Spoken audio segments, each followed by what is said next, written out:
உலகத்தில் எல்லாருமே கொண்டாடுற ஒரு ஃபங்க்ஷன் அப்படின்னா தீபாவளி. ஆனால் அந்த தீபாவளியை ஏன் நம்ம தமிழ் மக்கள் கொண்டாடுறோம், அதுக்கு பின்னாடி ஒளிஞ்சிருக்க கதை என்ன அப்படிங்கிறத இன்றைக்கி வீடியோவில் பார்க்கலாம். விஷ்ணு பகவான் வராக ரூபம் எடுத்தப்ப அவருக்கும் பூமாதேவிக்கும் பிறந்த குழந்தை தான் நரகாசுரன். இந்த நரகாசுரன் சிவனை வேண்டி கடும் தவம் இருந்தான். அவன் தவத்தை பார்த்து சிவபெருமானும் அவனுக்கு வரம் கொடுத்தாங்க. அவனோட மரணம் தன்னோட தாயோட கையால் மட்டும்தான் நடக்கணும் அப்படிங்கிற வரத்தை வாங்கினான்.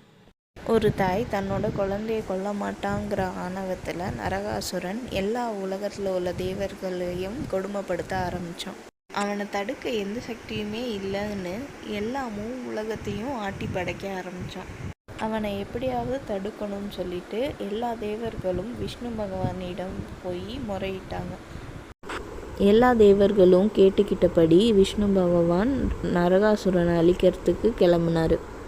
நரகாசுரனோட வரத்தை பற்றி அறிந்த விஷ்ணு பகவான் போருக்கு தன்னோட மனைவி சத்யபாமாவையும் கூட்டிகிட்டு போகிறாரு. சத்யபாமா வேறு யாரும் இல்லை, பூமாதேவியோட மறு உருவம். விஷ்ணுவும் நரகாசுரனும் போரிடும்போது விஷ்ணுவை பலமாக நரகாசுரன் தாக்குறாங்க. இதை பார்த்தா மனைவி சத்யபாமா தன்னோட பையன்தான் நரகாசுரன்னு அறியாமையே விஷ்ணுவை காப்பாற்றுறதுக்காக தன்னோட பையனையே கொல்றாங்க.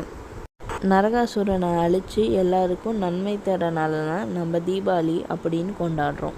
நரகாசுரனை கொன்னதுக்கப்புறம் விஷ்ணு பகவான் தலைக்கு எண்ணெய் வைத்து குளித்து அந்த தீட்டை கழிக்கிறதுனால தான் நம்மளும் காலங்காலமாக தீபாவளி அன்னைக்கு எண்ணெய் தேய்ச்சி குளிக்கிறோம். இது மாதிரியான வரலாற்று தகவல்களை தெரிஞ்சுக்க நம்ம சேனலுக்கு சப்ஸ்கிரைப் பண்ணுங்கள்.